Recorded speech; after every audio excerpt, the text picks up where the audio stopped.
Hello, boys and girls. Welcome to the new setup. There's a reason for it. We are officially out of movies that are in the public domain, but fret not. I have a magical device known as Fair Use-O-Vision that will allow me to show you some stills from the movie while still being compliant with our algorithm overlords. At any rate, let's dive into the film that you've all been waiting for, the most beloved Oz adaptation of them all, the 1939 musical starring Judy Garland. So, The Wizard of Oz. What can I say about this film that hasn't already been said 10 billion times? For many people, it's one of the first films they can remember seeing as a child, myself included. But it's so much more than that. For whenever people think of the Land of Oz, this is automatically what they think of, and for good reason. It's a timeless story told in a timeless way. It's a pretty faithful adaptation of L. Frank Baum's The Wonderful Wizard of Oz, minus some deleted and truncated scenes and characters, but the film itself has become a cultural phenomenon, even surpassing its source material. It's practically worshipped. Some of the most notable things about this film in the context of Oztober is what the filmmakers chose to keep from the book, what they chose to combine, and what they chose to leave out.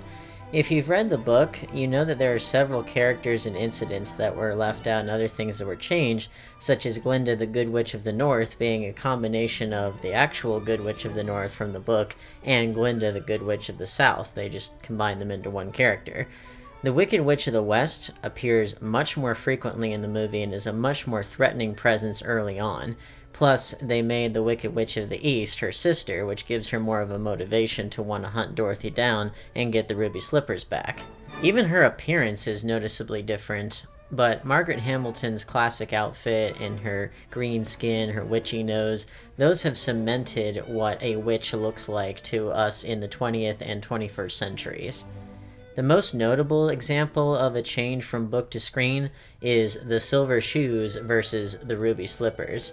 And there's a good reason for that. The sparkling red color was more appealing in Technicolor, and they wanted to get their money's worth, so why not? Easily the best thing about this adaptation is its surprisingly mature decision in how to treat the Land of Oz itself. In the book, Oz is without a doubt a real place that Dorothy went to, but in the film, it's heavily implied that the Land of Oz exists in Dorothy's imagination, or is, at the very least, heavily inspired by events that happened in her life back in Kansas. I think this is one of the most brilliant choices that the filmmakers made. By leaving it ambiguous, it taps into what makes fairy tales and fiction work in the first place. Fiction is not built upon literal truth, but rather experiential truth that can't otherwise be attained, but we can still understand it and learn from it. If you go with the interpretation that the Land of Oz is Dorothy's subconscious, working out her problems with Elmira Gulch, her aunt and uncle, the farmhands, etc., it makes total sense. But if you go with the interpretation that Oz is a real place, the story works just as well. Or you can go with the third option, which is what I like.